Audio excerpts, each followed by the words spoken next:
Assalamu alaikum warahmatullahi wabarakatuh. Alhamdulillahi rabbil alamin, wassalatu wassalamu ala rasulillahi sallallahu alaihi wasallam, amma ba'd. Naam, tusikilize hadithi al-Qudus ili tuweze kujifunza yale ambayo Allah anatuelekeza kupitia bwana Mtume sallallahu alaihi wasallam.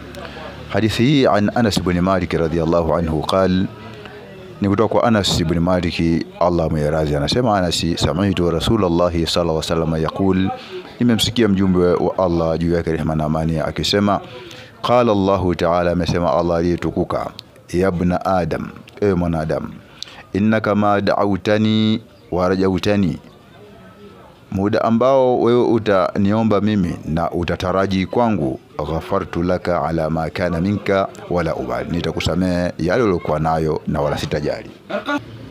Ya ibn Adam, ya mwanadamu, lau balagati dhunubuka anana samai, lau dhambi zako zingefikia juu ya mbingu, thumma astaghfartani ghafartuka, kisha ukaniomba msamaha, basi ningekusamehe.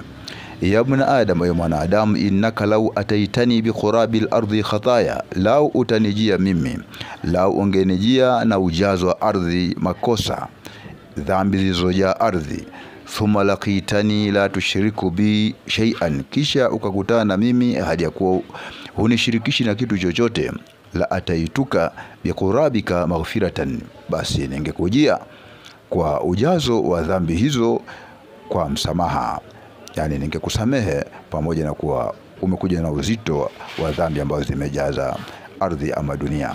Rawahu Tirmidhi, hadithi imepokea Imam Tirmidhi, wa qala hadithun hasanun sahihun. Ndugu yangu Islam, hadithi inaonyesha uzito wa dhambi ya shirki, lakini pia kwamba Allah anasamehe dhambi zote kwa sharti tutubie kwa Allah subhanahu wa ta'ala.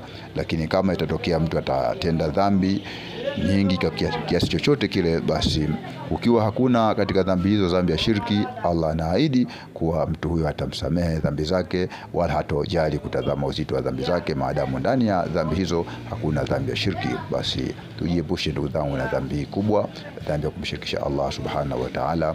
Basi Allah tuongoze na tujalie miongoni mwa wale tutakaomaliza vizuri maisha yetu ya hapa duniani. Ndugu yangu, usisahau kusubscribe kwa ajili ya kupata mazuri mengine. Wabillahi tawfiq, wassalamu alaikum warahmatullahi wabarakatuh.